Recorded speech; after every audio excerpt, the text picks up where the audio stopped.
Casa de Valientes Ministerio Juvenil les da la bienvenida a nuestro podcast. Esperamos que el mensaje de hoy sea de bendición para tu vida.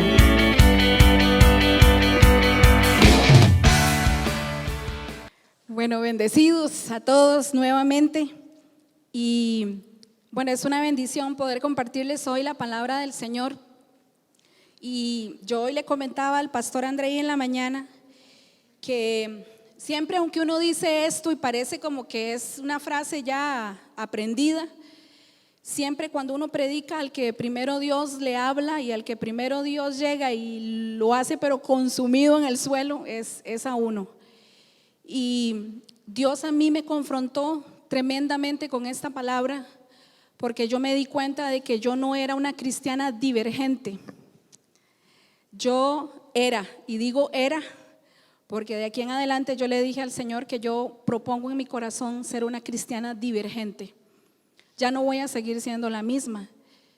Y yo le pedí a Él hoy que les pueda hablar a ustedes también, para que ustedes hoy puedan tomar la decisión. Quizá alguno de ustedes ni siquiera sabe cuál es el significado de divergente. Y no es la película esta de ciencia ficción, que por cierto es muy buena. Si quieren verla, véanla. No es pecado que la vean. Es muy buena. De hecho, es una trilogía de películas. Pero no fue de ahí de donde salió el título. Fue realmente de una necesidad que había en mi corazón. Y yo creo que es una necesidad que hay en el corazón de todos los jóvenes. Y yo le decía, Señor, ¿cómo empiezo esta prédica? ¿Qué les digo? Y el Señor me decía que les hiciera una pregunta y que la mayoría me la va a contestar. Si yo a ustedes les digo, bueno, quizá que algunos no se lo sepan de verdad, pero bueno. Si yo les digo a ustedes, árbol que nace torcido. Ok, los que se saben el refrán me lo van a decir, pero así bien fuerte. Árbol que nace torcido, jamás su tronco endereza. Hasta una canción mundana hay y todo con ese dicho. Y si yo les digo a ustedes que árbol que nace torcido no es jamás su tronco endereza. Si yo les digo a ustedes que árbol que nace torcido sirve para columpio, ¿qué dirían? Eso es ser divergente. Y hoy les vamos a empezar a desempacar un poquito ese término. Vamos a ir de una vez a Romanos capítulo 12, versículo 2. Steven, ¿se pudo conseguir la versión Dios habla hoy? No, bueno, vamos a leer en Reina Valera y luego yo les voy a leer la versión de Dios habla hoy, que me gustó muchísimo, como dice, y vamos a ir comparando un poquito. En Reina Valera dice: no os conforméis a este siglo, sino, ¿qué dice? No, pero ustedes como que no tomaron café, ¿verdad? Sino transformaos por medio de la renovación de vuestro entendimiento, para que comprobéis cuál sea la buena voluntad de Dios, agradable y perfecta. Aquí hay dos palabras claves que me gustan un montón y por eso estamos usando esta versión también. Me gusta mucho la palabra conformarse y la palabra transformarse. Y son dos de las cosas que hoy vamos a estar analizando un poquito. Y en la versión Dios habla hoy, aunque no está ahí, por favor sígame para que usted escuche lo que dice. No vivan ya según los criterios del tiempo presente. Al contrario, cambien su manera de pensar para que así cambie su manera de vivir. Oigan qué bonito. Y lleguen a conocer la voluntad de Dios, es decir, lo que es bueno, lo que es grato, lo que es perfecto. Quiere decir que si yo realmente no llego a tener una transformación en mi mente, difícilmente yo comprenda cuál sea la voluntad de Dios. Y toda la vida ande preguntándome, ¿será esto la voluntad de Dios o no será la voluntad de Dios? Entonces de ahí me fui a buscar el significado de la palabra conformarse. Y escuche qué interesante lo que significa conformarse. Acceder a algo sin protestar. O sea, así facilito. Acceder a algo sin protestar. Amoldarse. Estar de acuerdo con. Entonces, cuando a nosotros Pablo nos dice, o les estaba diciendo a los romanos y hoy nos dice a nosotros, no se conformen a este siglo, lo que les estaba diciendo es, no se vayan tan fácil con el sistema de este mundo.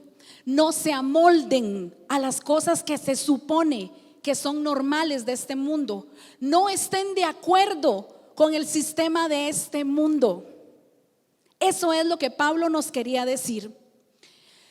Cuando Pablo escribe esto, no se lo está escribiendo a inconversos. Pablo se lo está escribiendo a gente que ya había creído en Cristo.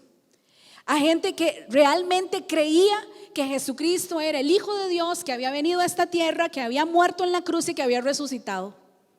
Pregunto, ¿cuánta gente hay aquí que cree que Cristo vino a la tierra, murió y resucitó?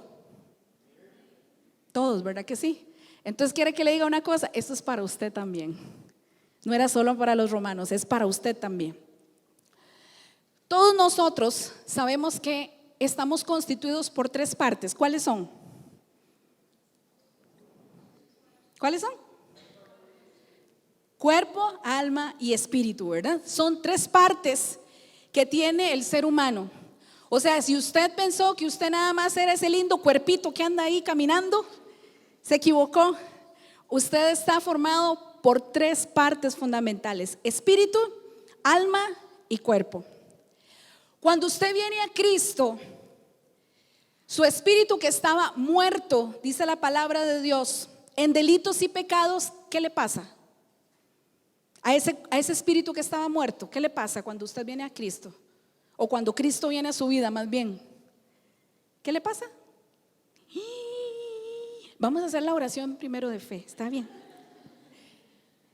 Cuando Cristo viene a nuestras vidas, el espíritu que estaba muerto vive, resucita. Eso es lo que le pasa. Pero hay un pequeño detalle del cual tal vez nosotros no hemos tenido conciencia. El espíritu revive, pero la mente no es renovada de inmediato. Tiene que ir transformándose paulatinamente. Y por bendición o por lo que usted quiera, esta carne sigue siendo sumamente sensible a todo lo que hay a nuestro alrededor. Es por eso que usted sigue sintiendo, que usted sigue a veces añorando algunas cosas que ya usted en su espíritu sabe que no le convienen, pero todavía esta carnita como que llega y medio se pone contentona, ¿verdad? Entonces, nosotros tenemos que entender que una vez que Cristo viene a nuestra vida y lo dejamos entrar a nuestro corazón, hay un proceso que empieza y que tiene que darse de continuo. No es algo que se detiene. Es un proceso que se va a detener en el momento en que nosotros muramos o en el momento en que Cristo venga por nosotros. Y hoy escuchaba algo carguísima de parte de don Rafa. Ustedes, no sé si la mayoría lo conocen. Don Rafa ya es un señor de añitos, de verdad. Ya podríamos decir que no me oiga, vale que no está aquí, ¿verdad? Pero es un adulto mayor. Y entonces, él decía algo que a mí me impactó y que tal vez algunos de ustedes lo han escuchado, pero a mí hoy me golpeó. Y él decía, a mí me duele tanto que la gente va a las iglesias porque tiene miedo a irse al infierno, pero nada más. Y yo dije, sí es cierto, tiene toda la razón. Como que ahí es el objetivo básico y de ahí no me muevo. Y hay algo más. Si no, ¿por qué cuando usted anda mal portado, usted siente que no está bien? Sino porque si usted está persistiendo en ciertas actitudes y en ciertas prácticas, porque usted se siente mal. Ciertamente nosotros decimos, es el Espíritu Santo. Claro que sí, claro que es el Espíritu Santo, porque el espíritu de nosotros solamente tiene una forma de comunicación espiritual. Y nuestro espíritu solo se comunica con el Espíritu de Dios, no con ninguna otra cosa. Y entonces obviamente el Espíritu Santo viene y le dice a nuestro espíritu: eso no está bien. Usted ya revivió, usted no está muerto, eso lo hacía usted antes. ¿Por qué lo sigue haciendo? Pero nuestra mente, que no ha sido renovada, le dice al espíritu: ay, no sea tan religioso, ¿acaso que es tan malo eso que usted está haciendo? Todo el mundo lo hace. O sea, no sea así, sea espiritualoide. Qué vergüenza, si se dan cuenta que usted anda con esos pensamientos, nadie se va a convertir a Cristo nunca. Y entonces nos amoldamos al sistema de este mundo. Yo no sé si aquí alguno de ustedes alguna vez ha hecho un queque o ha hecho una gelatina. Bueno, ahí tenemos una experta en gelatina. ¿Dónde está? La experta en gelatina, ahí está. Cuando uno hace una gelatina, ¿verdad que la gelatina no queda ahí toda desparramada, verdad? La gelatina toma la forma del molde. El queque o la harina ahí con el huevo y el azúcar y todo, toma la forma del molde. Pues eso es lo que muchas veces a nosotros nos pasa. Usted puede echar la harina en un molde de corazón y la harina toma forma de corazón. Usted puede echarla en una estrella y la harina toma la forma de estrella, se amolda. Y eso es lo que a muchos jóvenes hoy les está pasando. Es por eso que vemos que hay gente muy espiritual, pero no han renovado su mente. Según la versión Dios habla hoy, sería que no han cambiado su manera de pensar. No conformarse a este siglo significa que yo puedo decir: no me voy a moldar, no estoy de acuerdo con y no permito acceder sin protestar antes. Eso es lo que quiere decir el no conformarse a este mundo, al sistema de valores, al sistema de costumbres, al estándar que esta sociedad o este mundo a mí me dicen que es normal. Quiere decir que, en otras palabras, renovar nuestra mente es ser anormales en un mundo normal, donde muchas de las cosas que a nosotros la palabra de Dios nos dice que no están bien, se les llama buenas. Al venir Cristo, Satanás deja de tener control sobre mi espíritu, pero puede seguir dominando mi forma de pensar si no decido renovar mi mente. Una mente renovada, escuche lo que es una mente renovada. Una mente renovada es una mente controlada, una mente llena de lo que Dios dice de mí y para mí en su palabra. Esa es una mente renovada. ¿Qué es una mente renovada entonces? Una mente llena y una mente controlada por lo que Dios dice de mí y para mí en su palabra. En Isaías 26:3, no lo busque, solamente sígame. No sé si ellos lo tienen en la Nueva Traducción Viviente, pero me gustó montones la forma en que lo dice la Nueva Traducción Viviente. Dice: tú guardarás en perfecta paz a todos los que confían en ti, a todos los que concentran en ti sus pensamientos. Yo decía, ¿qué carga? O sea, Él guarda en paz a todos los que concentran sus pensamientos ¿en quién? En Dios. ¿Usted está entendiendo por qué muchas veces nosotros andamos llenos de ansiedad? ¿Usted entiende por qué muchas veces nosotros llegamos y nos dejamos realmente hundir por los problemas que estamos viviendo? Porque no estamos concentrados en lo que Dios realmente es y en lo que Él tiene para nosotros. Nuestra mente es como tierra que, al no ser aprovechada, se llena de maleza. ¿Ustedes han visto un lote baldío? Un lote solo. ¿Qué le pasa a ese lote? Se llena de monte, se llena de basura, se llena de ratas, ¿verdad que sí? Pues una mente que no ha sido renovada es igual. Se llena de maleza, se llena de basura y se llena de ratas. Igual, exactamente igual. La neurociencia ha determinado que la memoria de nosotros se forma entre el primer año y el 8º año de nuestra vida. Y esta se forma en base a 3 factores: de acuerdo a lo que yo oigo, de acuerdo a lo que yo veo y de acuerdo a las experiencias o a las vivencias que yo tuve en ese periodo. No significa que después de los 8 años usted no sigue teniendo experiencias, no sigue viendo y no sigue oyendo, claro que sí. Pero neurológicamente está reportado científicamente que es donde las conexiones neuronales empiezan a hacer para allá y para acá, llenando todo nuestro cerebro de información que es básica. Entonces, en el oído, cuando nosotros estamos chiquititos, de 1 a 8 años, podemos escuchar frases como no puedes, tonto, orejón, gorda, no sirves para nada, o eres muy inteligente, tú puedes, yo te apoyo. Eso es en el oído y eso va formando nuestra memoria. Ahora, en el área visual, son cosas que a veces ni siquiera nosotros tenemos que ver nada para poder llegar y visualizar. Nada más yo le pido que usted cierre los ojos mientras yo le cuento esto, ¿ok? Cierre los ojitos un toquecito, nada más. Isa, haga caso, cierre los ojos.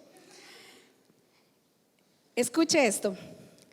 Era una hermosa tarde de verano. El sol se empezaba a esconder en el horizonte. Sus casi ya extintos rayos se trataban de colar entre las ramas de los enormes pinos de un bosque cercano. Un hermoso lago reflejaba el naranja del cielo y 2 cisnes nadaban serenos. Abran los ojitos. ¿Cuántos pudieron ver el lago? ¿Cuántos vieron los 2 cisnes? ¿Cuántos vieron el bosque de pinos? ¿Verdad que sí? ¿Cuántos pudieron ver el sol allá en el horizonte naranja reflejándose en el lago? ¿Verdad que sí? Nosotros somos personas visuales. Nosotros tenemos una tremenda capacidad de poder hacer de las palabras imágenes. Y eso es tremendo. Porque entonces un niño que vio que sus papás engañaban, que gritaban, que solo la mamá era la que cocinaba, que solamente la mamá era la que limpiaba, que solamente el papá era el que llegaba y lo abrazaba, ese niño se va formando una imagen en su memoria de cómo tienen que ser las mujeres y cómo tienen que ser los hombres. Y la última son las vivencias, lo que el niño va viviendo de los 1 a los 8 años.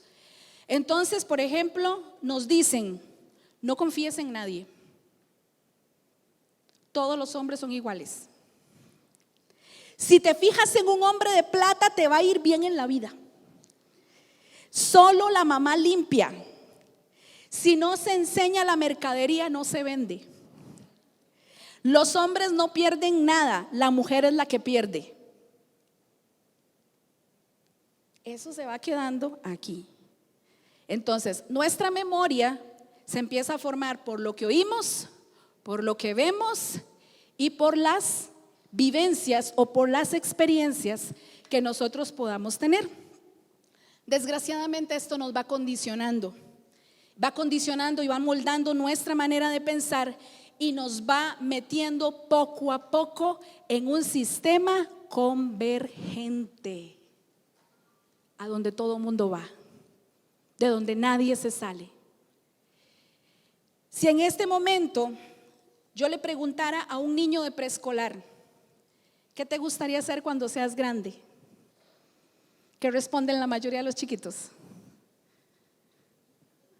O cuando ustedes tenían 5 años, ¿qué querían ser ustedes? ¿Ah? Policía, ¿por aquí? Bombero. Ahí sí, también es válido, ¿verdad? Chofer de bus, chofer de Uber, ni existían. Generalmente los niños tienen una mente ilimitada. Ellos llegan y le dicen a uno, yo quiero ser bombero, yo quiero ser astronauta. Las chiquitas le pueden decir a uno, yo quiero ser princesa cuando sea grande, ¿verdad? O los chiquitos llegan y dicen, yo quiero ser Spider-Man, ¿verdad? Ellos llegan, o princeso también. Ellos tienen esa forma de pensar. Usted no escucha a un niño diciendo, bueno, escuchen otra cosa tremenda. Yo no sé si a ustedes algún día les pasó, a mí me pasó. Cuando yo estaba chiquitita y pasaba por alguna casa muy linda, pero de esas así bien chuzas, yo decía, yo cuando sea grande voy a tener una casa como esa. ¿Verdad que sí? O cuando yo veía el carro de mis sueños, ¿verdad? Yo me acuerdo que mi hermano tenía un carrito, un Land Rover, todavía son de los carros que yo quisiera tener. Mi hermano tenía un Land Rover, pero parecía de verdad. Y cuando él jugaba, yo me quedaba viendo ese carrillo y yo decía, cuando yo sea grande yo quiero tener un carro de esos. Y mi mente de niña no decía, ay, ¿cómo lo va a comprar? ¿Con qué plata lo va a comprar? Deje de ser tan tonta, ¿cómo se le ocurre a usted ponerse a soñar en esas cosas? Mi mente de niña podía visualizar que eso era realidad para mí. Usted nunca va a escuchar a un niño diciendo,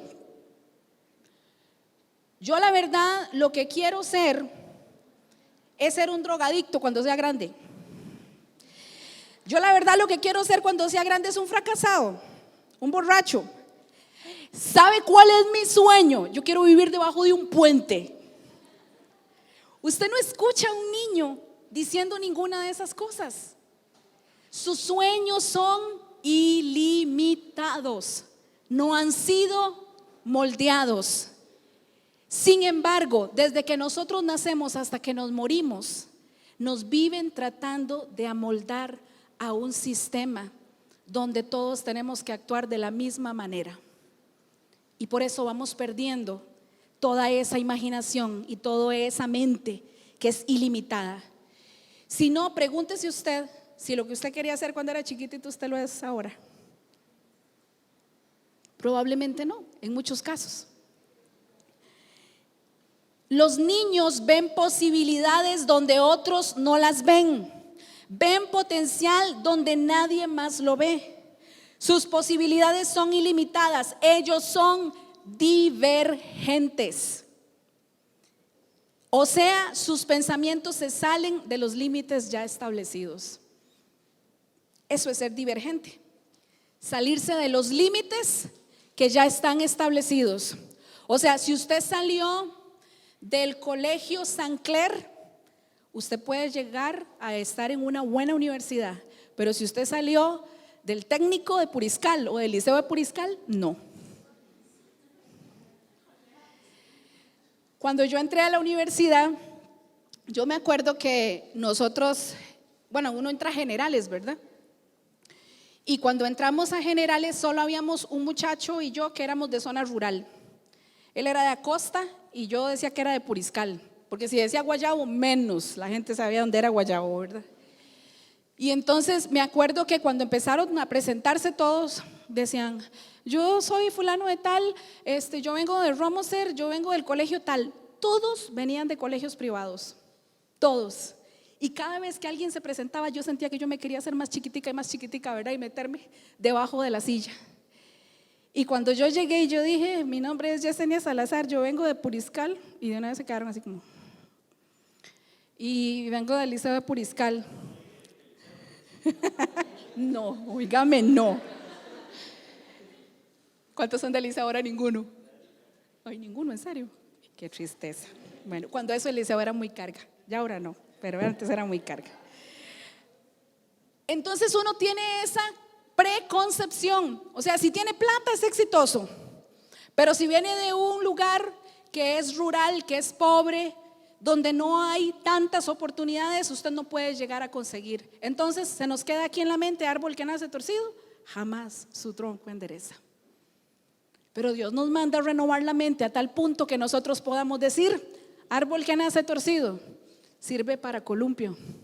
Ayer Tim me decía, yo le dije la pregunta, me dice, ¿sirve para bastón? ¿Sirve para hacer escobas? Sirve para un montón de cosas, no solamente para dar una sombra. Es ahí donde nosotros nos encontramos gente que ha sabido ser divergente en este mundo. Albert Einstein, un hombre supremamente inteligente, salido completamente de los estándares o de los límites que esta sociedad llega y pone para cada uno de nosotros. Steve Jobs, este hombre, cuando yo leí su biografía, yo me quedé impactada. de ver cómo, a pesar de que a él le pasaron cosas tremendas, él logró reinventarse. Y hoy por hoy, los que disfrutan de un iPhone, los que disfrutan de una computadora, los que escuchan música de iTunes, fue por él. Cuando usted ve una película de Pixar, es él el que lo hizo.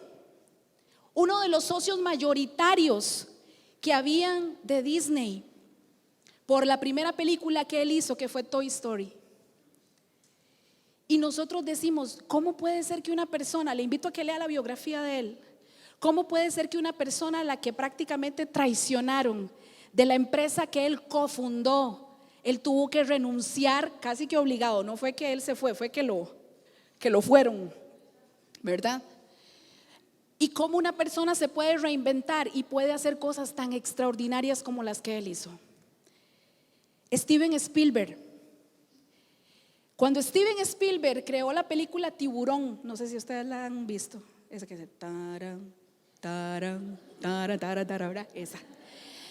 Cuando él creó la película Tiburón, no era como ahora, que existen todos esos efectos por computadora y todo eso. O sea, él tuvo que hacer prácticamente un muñeco ahí de metal y hacer miles de tomas para poder dar una toma espectacular donde el tiburón estaba arrancándole la pierna al tipo, ¿verdad? Y él lo logró. Nadie creía en él. Y Tiburón fue de hecho no fue una película, fueron varias películas de Tiburón.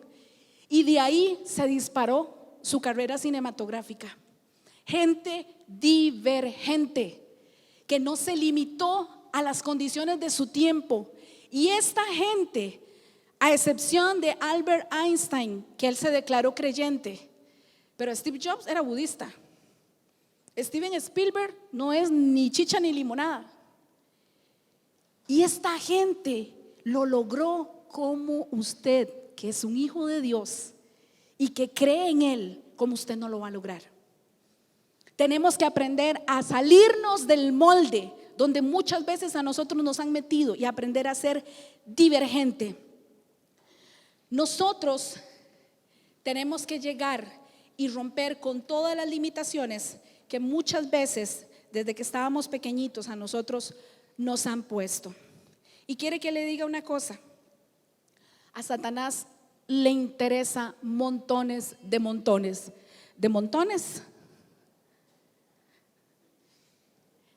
que usted no se salga del molde, pero tremendamente.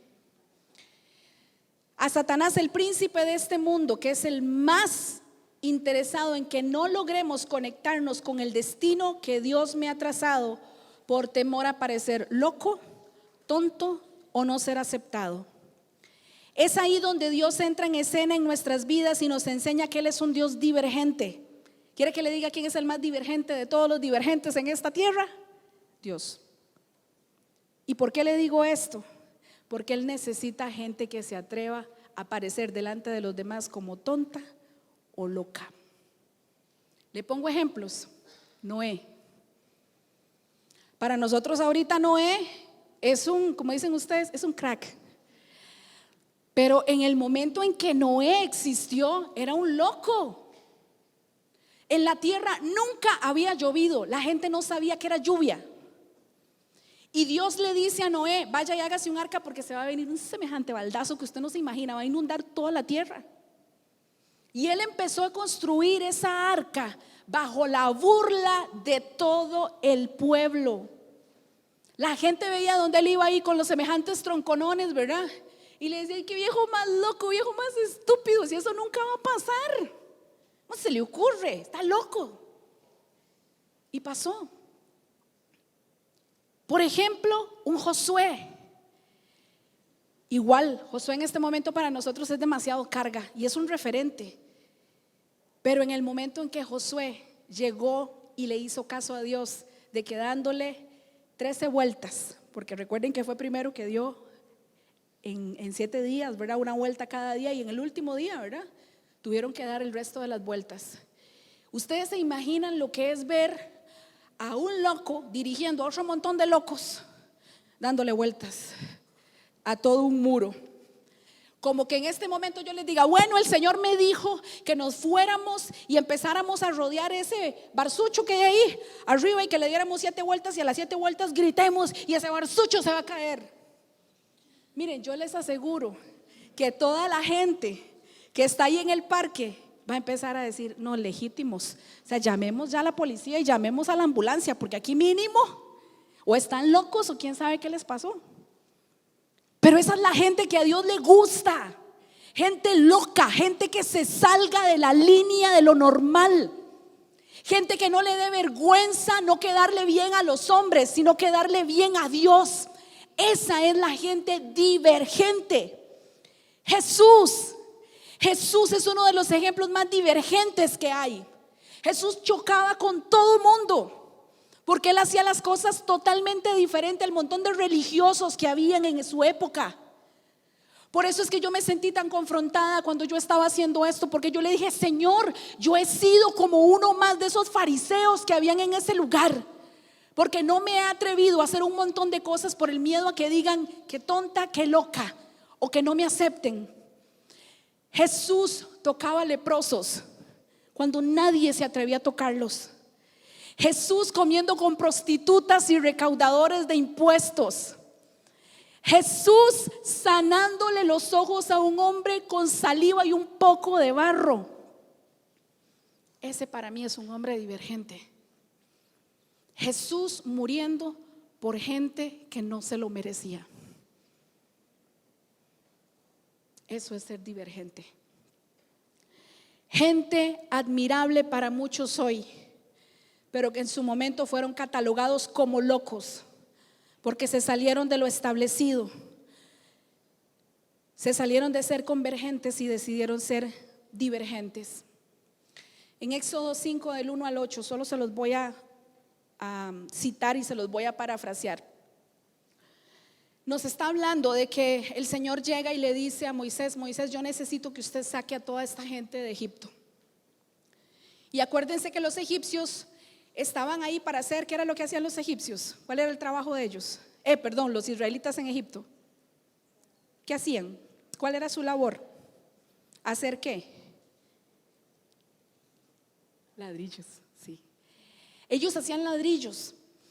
Y entonces dice que Moisés llega y le dice a Faraón, Faraón, así dice el Señor, deja ir a mi pueblo para que me den adoración, para que me adoren en el desierto. Y dice que Faraón llega y se enoja y dice, no me da la gana, porque yo tengo que dejarlos ir al desierto que lo adoren. No, ahora van a ver. Si antes yo les daba la paja y les daba el barro y les daba todo, ahora no les voy a dar paja, ahora van a tener que ir a conseguir la paja, porque no se van a poder ir. Los oprimió más. Cuando Dios está decidido a que usted salga del molde donde usted está, cuando Dios está decidido a que usted se salga de la esclavitud en que usted está, es cuando más opresión va a poner Satanás sobre su vida. Y eso póngale la firma. Eso es así.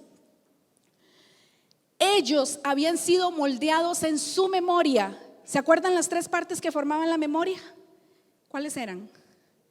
Lo que oímos, lo que vemos y las experiencias o las vivencias. Lo que los israelitas habían oído, habían visto y habían experimentado en toda su vida era ser esclavos. Nada más. Esa era la única referencia que ellos tenían. Al estar en cautiverio tantos años, eso los había hecho tener mentalidad de esclavos. No entendían lo que era ser libres. Lo primero que debían entender era que podían ser libres. Y ¿sabe qué quiero decirle hoy a usted? Dios quiere que hoy usted entienda que usted puede ser libre. Porque aquí hay muchos de ustedes que aman a Dios. Es más, quieren que les diga algo, sin temor a equivocarme. Todos los que están aquí porque aman a Dios. Pero tienen luchas. Y luchas muy fuertes algunos. Pero hoy Dios quiere que yo les diga a ustedes que ustedes tienen que aprender a ser libres. Que ustedes tienen que aprender a salir del molde en el cual Satanás a ustedes los ha metido. Moisés llegaba y le decía al pueblo: Jehová quiere que seamos libres. Y ellos llegaban y seguían escuchando la voz de Faraón. Y decían: no podemos ir, Faraón no nos va a dejar. Y Moisés se iba para donde Dios, seguramente todo frustrado, y le decía: Señor, ¿qué hago con esta gente? No me hacen caso, ¿qué puedo hacer? Y entonces probablemente Dios les decía: yo tengo un plan. Yo voy a hacer que ellos oigan, vean y experimenten quién soy yo.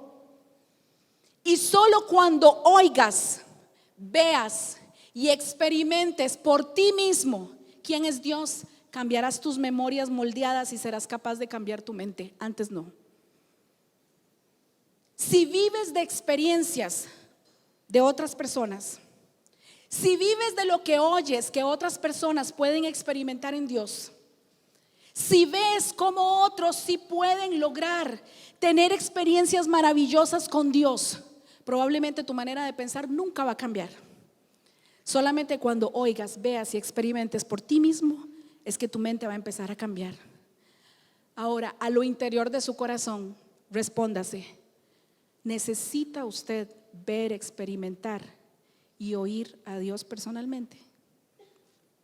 Yo creo que sí, ¿verdad? Sin embargo, en este proceso de liberación que Dios tenía planeado, Dios mismo endurece el corazón de Faraón, hace que haya mayor opresión. Dios, ¿qué era lo que buscaba al poner mayor opresión, a poner mayor presión sobre ellos?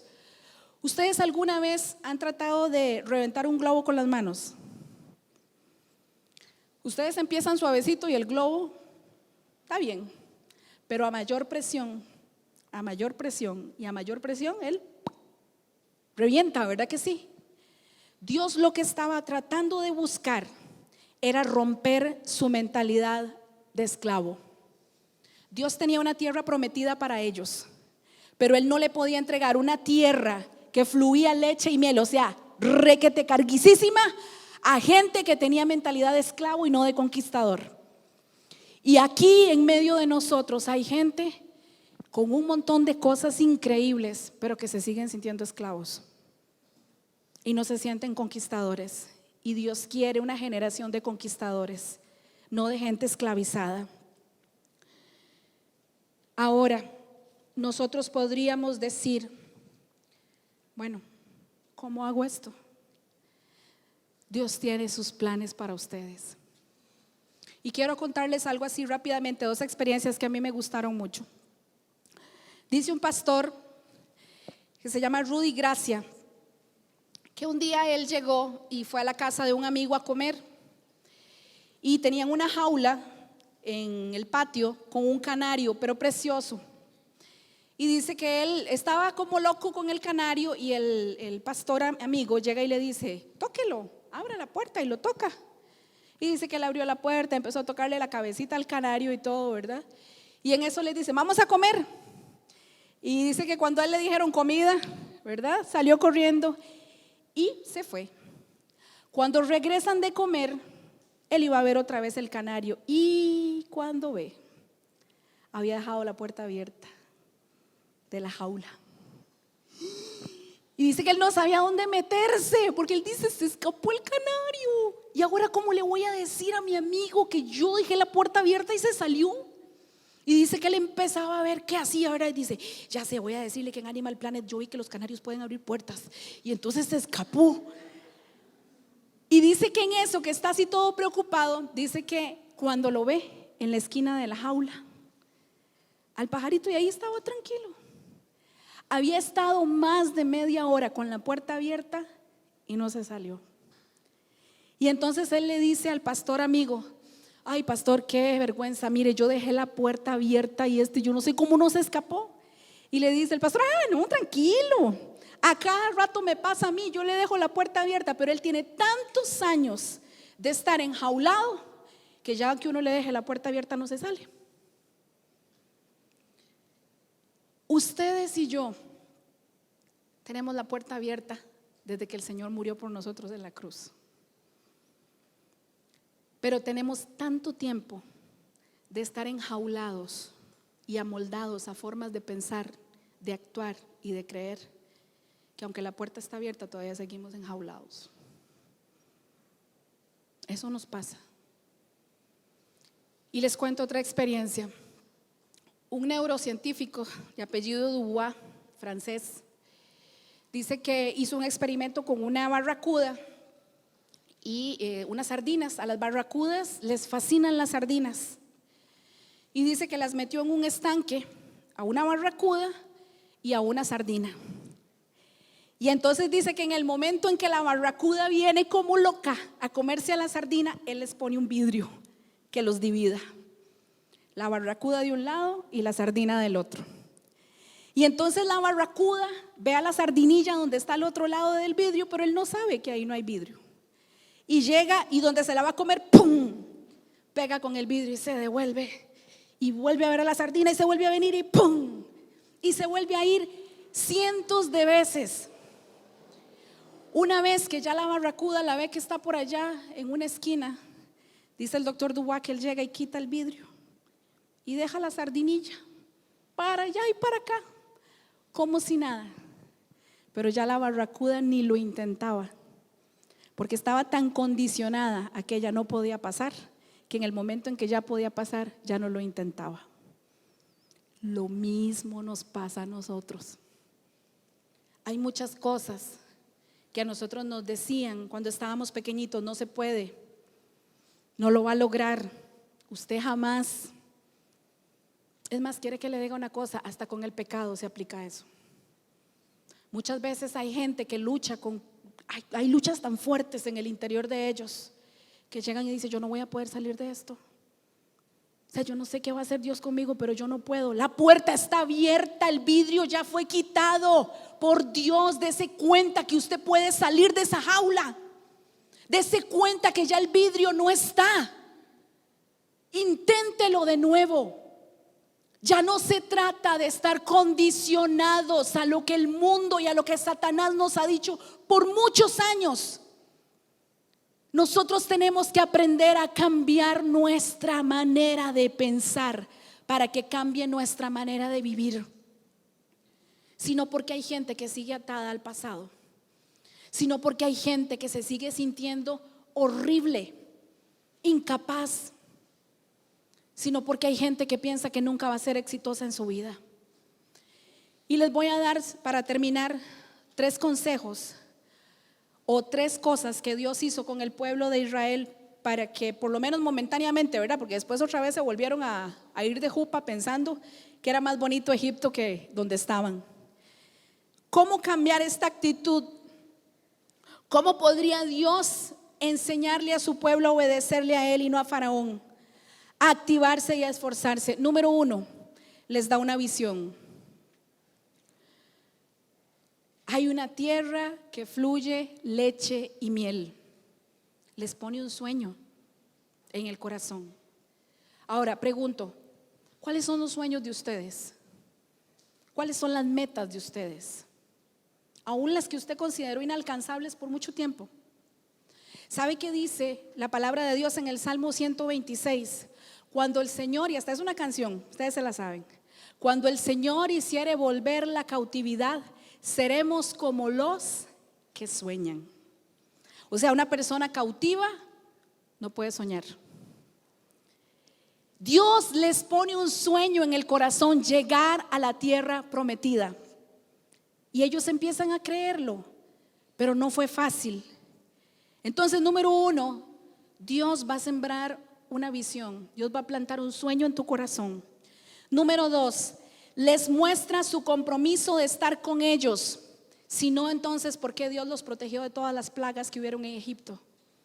Él lo que estaba era haciendo sentir que eran merecedores de Él. ¿Sabe una cosa? Cuando alguien es esclavo, se conforma a recibir menos de lo que merece. Ellos estaban acostumbrados a recibir miserias, por eso no sabían dar. Por eso no sabían cómo ir a adorar a Dios, porque el adorar a Dios implica que yo le dé a Dios. Pero ellos no estaban acostumbrados a dar. Ellos estaban acostumbrados a recibir, pero a recibir miserias. Entonces Dios los hace sentirse merecedores de Él. Y número 3, les enseña que tienen autoridad. le enseña a Moisés a creer en él mismo. Una pregunta: ¿quién fue el que abrió el mar rojo? ¿Moisés o Dios? ¿Quién? Moisés. ¿Quiénes dicen Moisés? Levanten la mano. Sin miedo, no importa. ¿Quiénes dicen Dios? Y el resto no saben. Quien abrió el mar rojo fue Dios. Y entonces, ¿por qué es que Dios le dice a Moisés cuando está desesperado: no me clames, ya no me ores, extiende la vara y haz que el mar se divida en dos? Quien abrió el mar rojo no fue Moisés, quien abrió el mar rojo fue Dios. Pero Dios le estaba enseñando a Moisés: tú tienes autoridad. Y quieren que les diga una cosa a ustedes: ustedes tienen autoridad. Ustedes son personas que pueden tener sueños, que deben sentirse merecedores del respaldo de Dios. Porque aquí hay mucha gente que no se siente digna de Dios y no se siente merecedora de las bondades de Dios. Y número 3, tienes que aprender a tener autoridad. Ahora, ¿qué clase de cristiano quieres ser? ¿Quieres seguir siendo una persona acomodada a un sistema o quieres ser totalmente diferente? Yo creo que es un día donde nosotros tenemos que llegar y preguntarnos: ¿qué clase de cristiano quiero ser? ¿Un cristiano acomodado a como lo hacen los demás, por temor al rechazo, por temor a que me digan loco o tonto? ¿O quieren ser cristianos revolucionarios? ¿Saben a qué nos hemos acostumbrado nosotros? A orar de esta forma al Señor: Señor Jesús, hoy te pongo en tus manos este día, ayúdame, protégeme, cuídame, prospérame.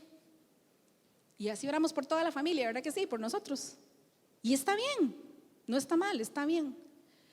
Pero ¿cuántos de ustedes oran diciéndole al Señor: Señor, enséñame y respáldame para ser la pesadilla del diablo este día? ¿Alguno de ustedes ha orado así? Dios tiene que plantarte un sueño. Dios tiene que hacerte entender que eres merecedor de Él. Y Dios tiene que enseñarte a que tienes autoridad delante del poder de las tinieblas. No hay un poder superior al poder de Dios. Y puede ser que en este momento te hayas sentido oprimido, triste, deprimido, chichoso, con todos los problemas que puedan haber encima. Pero hoy Dios quiere que te recuerde que sueñes, que eres digno de Él y que tienes autoridad, que puedes ser divergente. Gracias por escucharnos hoy. Si quieres saber más acerca de nosotros, visita nuestras redes sociales en Facebook, YouTube, Twitter, Instagram como Casa de Valientes MJ.